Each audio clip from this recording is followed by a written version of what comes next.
રાજ્યના નાણામંત્રી કનુભાઈ દેસાઈના હસ્તે વાપીમાં કચ્છી જૈન સમાજના ટ્રેડ ફેરનું ઉદ્ઘાટન કરાયું। વાપીના કચ્છી જૈન સમાજ દ્વારા જીઆઈડીસીમાં સ્થિત રોફેલ કોલેજના મેદાન પર તારીખ 3, 4 અને 5 જાન્યુઆરી સુધી યોજાનાર ટ્રેડ ફેરનું રાજ્યના નાણાં, ઉર્જા અને પેટ્રોકેમિકલ્સ મંત્રી કનુભાઈ દેસાઈના વરદ હસ્તે ઉદ્ઘાટન કરવામાં આવ્યું। આ ટ્રેડ ફેરમાં વલસાડ, વાપી, મુંબઈ, સુરત, સુરેન્દ્રનગર, રાજકોટ અને કચ્છના કુલ 142 સ્ટોલ ધારકો ઉત્સાહભેર ભાગ લઈ રહ્યા છે, જેમાં ગૃહ ઉદ્યોગ ચલાવનાર સૌથી વધુ મહિલાઓ વિક્રેતાઓ છે।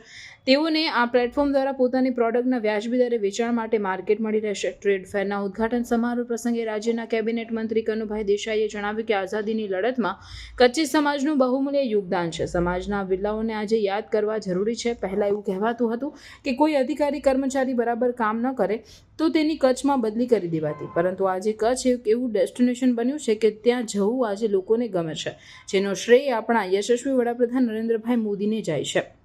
વર્ષ 2001ના ભયાનક ભૂકંપ પછી કચ્છના નવનિર્માણ માટે મોદીજીએ ભગીરથ પ્રયાસ કરી અનેકવિધ આયોજન કર્યા હતા। ખાસ કરીને કચ્છની સંસ્કૃતિ, કુટીર ઉદ્યોગ અને કલાનું સંવર્ધન કર્યું છે। આજે કચ્છ ખેતીવાડી અને ઉર્જા ક્ષેત્રે પણ નંબર 1 બનવા જઈ રહ્યું છે। કચ્છમાં નર્મદાનું પાણી પહોંચતા ખેતીની આવક ઊભી થઈ છે।